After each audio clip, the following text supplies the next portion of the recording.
Welcome to the Panavox channel. I'm Eric. And I'm Joe. And on today's episode, we're going to talk about the late, great Ace Frehley of Kiss, lead guitarist of the rock group Kiss.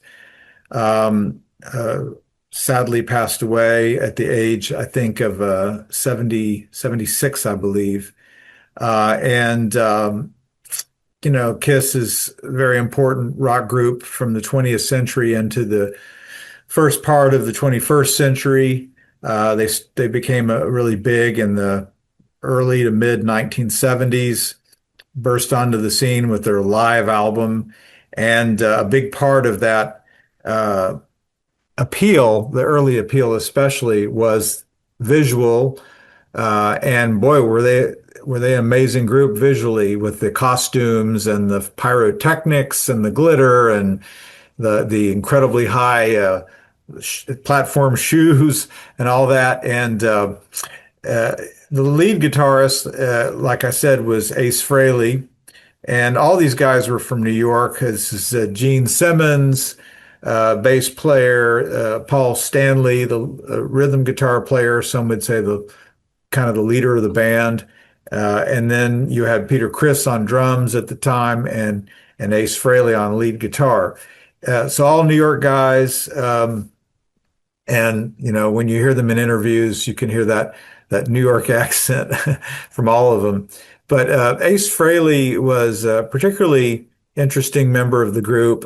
He was maybe in some ways the most interesting visually. I guess that's a matter of personal opinion. But he had a particularly distinctive face painting that he had, and he was known to shoot like fireworks from his guitar when he was playing. Smoke would pour out of his guitar when he was playing sometimes. If you get past all the theatrics and the pyrotechnics, he was a pretty formidable lead guitar player, and very interesting performer, and really got into what he was doing. And so I don't know. I think he's left behind a pretty important musical legacy. But what are your impressions of Kiss in general and Ace Frehley specifically, Eric? Just a couple of thoughts.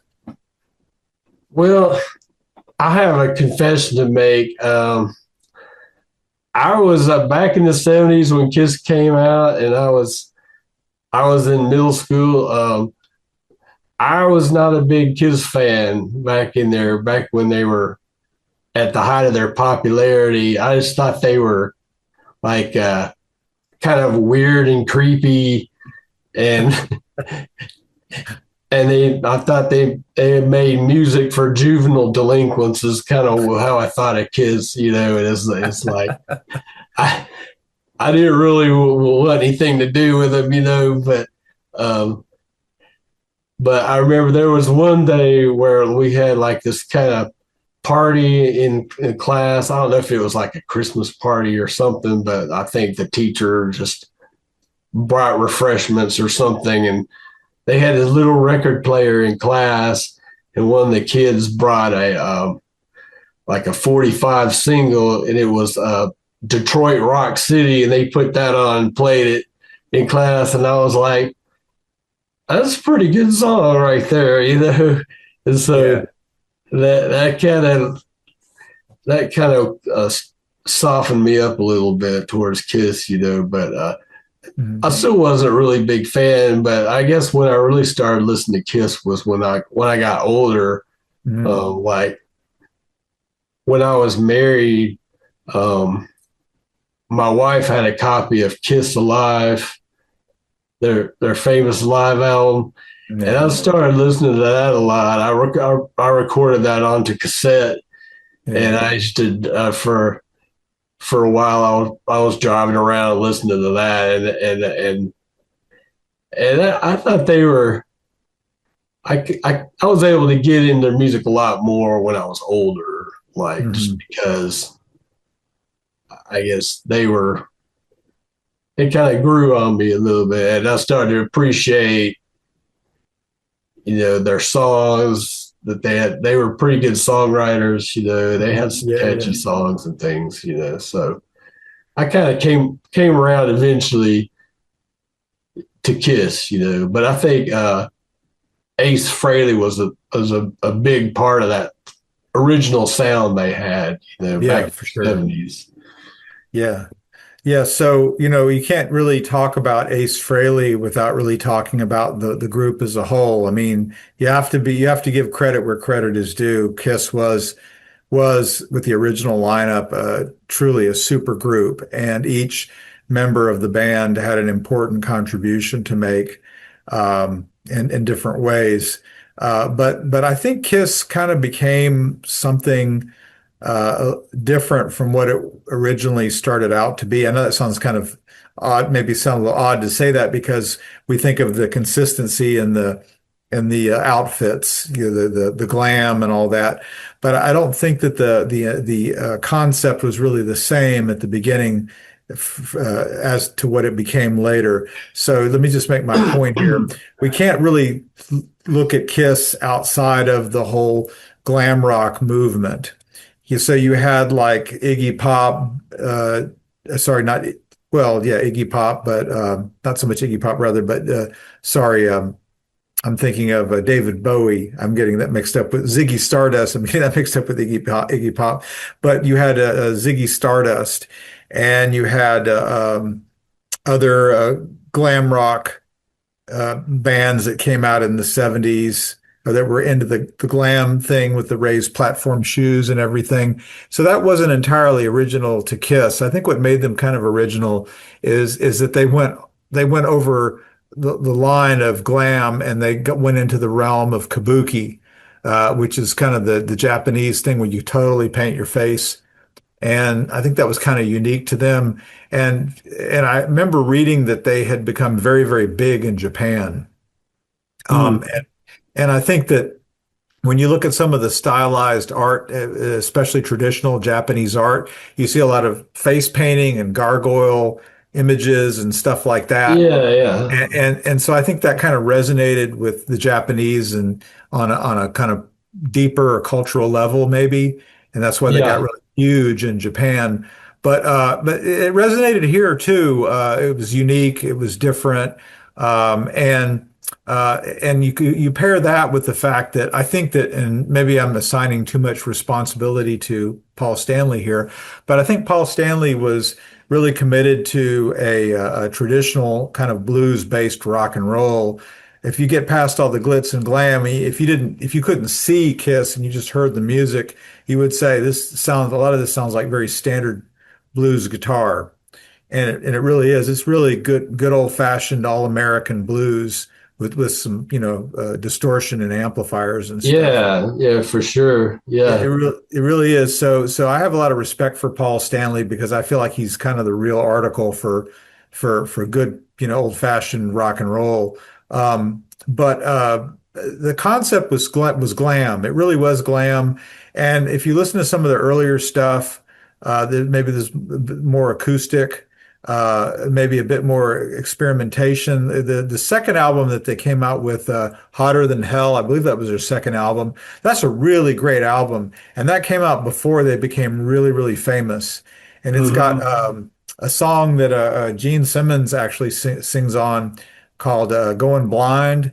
And he says I'm 93 and you're 16 and I think I'm going blind and I'm like, what is this? And I hear that song and I'm like, is it talking about some 93-year-old guy that's in a relationship with a teenager, or is it it almost sounds like it, but just kind of Yeah. the weirdness of it. And then, Well, yeah, yeah. I think Gene was a school teacher, so before he was in Kiss, so I don't know if that has something to do with that song or what, but It might. I mean, it's kind naughty of like, Gene, shame on you. well, it's like, what is it? Don't Stand So Close to Me by the Police. When Yeah, right, I yeah. read an article where Sting said he'd actually been a school teacher like Gene Simmons, and Hmm. that there was he felt like noticing some of the pretty girls in his classroom, and he thought, well, I can't follow up on that Yeah, information. They were making right, right. googly eyes at him, and he was like, no, no, no. he said that was maybe a reason, one of the reasons he got out of the profession. Uh, Hmm. but anyway, so that wouldn't have been unique in that sense. But getting to what my point is that this was glam rock, and Kiss was into this, and they came out with an album, Hotter Than Hell, that I think in particular was really trying to make an artistic statement. It was about the music, and then the live album came out a year or two after that, and then they just kind of went on fire with the live sound and I mean, yeah, if you look at some of these early I was watching the Midnight Special. That's the one that had Wolfman Jack on it.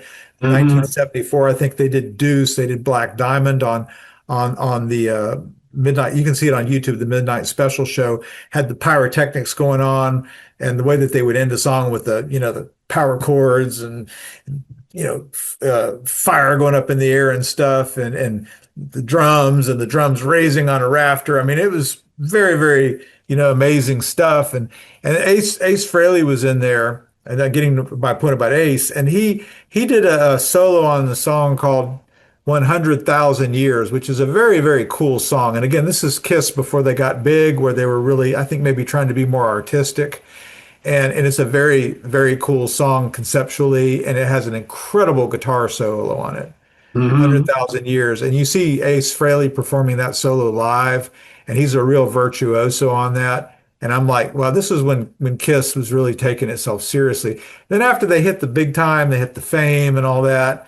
I think that, I mean, I don't mean to be critical, but I think the artistic quality of their work kind of tapered off. But they were really, to me, they were really compelling on those first two or three albums. And after that, Yeah. then it was kind of like a bubblegum production, I think, in a way. Hmm. Yeah. But I don't know. I think that in a lot of ways, Ace Frehley hit his artistic peak as a guitar virtuoso on those first maybe one, two, or three albums. Did some really amazing guitar work. Was really, I mean, Hmm. that's funny. This happens a lot to musical artists when they haven't really hit the big time yet. They're still under the gun. They're still trying to prove themselves. They come out with some of their very best stuff. And that's the kind of Kiss that I like to remember. I think that by the time they got to Detroit Rock City, it was more of a corporate production at that point. Hmm. But Yeah. I don't know. Go ahead. Sorry. Um, yeah. I always thought it was um, kind of ironic that they call Ace the Spaceman or Space Ace or his whole space persona, but I thought his guitar sound, I didn't never thought it was very spacey sounded like. No. To me his guitar style, his guitar sound was like just very bluesy and like real earthy, kind of a gritty sound. That's actually what I liked about that Kiss Alive album. It's just that they sound like a real gritty garage rock band to me, and it's Yeah. not like when I think of like spacey guitar, I would think of somebody like the Edge from U2, like somebody Yeah. that uses a lot of processing and effects to get real spacey sounds. But that's I thought that was a little bit of a contradiction, like that, that a guy known as the Spaceman would, you know, you would kind of think of him as having, a real spacey kind of sound, but to me, he didn't at all, But I think he had a really unique style of playing. Yeah. And it does seems like he didn't hardly use any kind of effects at all. He was I just don't think he a did. little bit overdriven from Yeah. his amp, with not much added to it at all. Yeah. But it was a great sound he had. Yeah, I think the spaciness it maybe was referring to his personality because in real life, by all accounts, he was really way out there. He was just was not interested in how can I say this? He just kind of said whatever pops into his head, Yeah. and he didn't really. care about boundaries. Like he would meet somebody, hi, how you doing? Do I know you? No, but there you are. Like he just kind of like just hugging people and just had no. I mean, he was very, you know, spontaneous and he was kind of weird too because he would like wear different colored shoes and walk around naked in front of people that didn't know him. And he was just kind of off the wall guy, say strange things that freak people Yeah. out. But yeah, that's interesting contrast because his guitar playing was very grounded, was very standard. I mean, a lot of ways it was very standard blues, but he also played some stuff.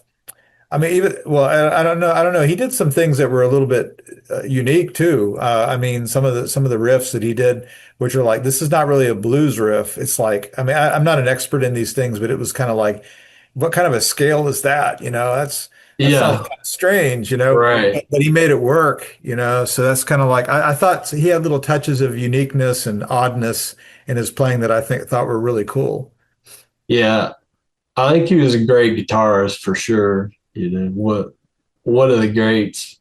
Yeah, he was fearless as a guitarist. He just would do. Again, I'm getting back to that 100,000 years. There's a couple of places in there when he does some bends and some scales. Don't sound like the pentatonic scale. It sounds like an ancient Egyptian scale or something like. Yeah. Where'd you come up with this? But he makes it work, and it just sounds in the context of what the other guys are doing, it just sounds, really edgy and interesting. So I liked it. I had a lot of respect for him. He seemed very professional. The way he, yeah, I mean, because Kiss was all about the stage presence and synchronized back and forth, and the movements, and it's like a theater production, really. So Hmm. he was down with that. Uh, and one more comment about Ace Frehley. I saw this recording of him from 2009 where they had him at a football game, and they said, and now playing the national anthem, Ace Frehley of Kiss, and everybody's like, and he goes out there, doesn't have on any makeup. It's just, he's got the mustache, and he's got a mustache and a beard, and Yeah. wearing jeans and a leather jacket.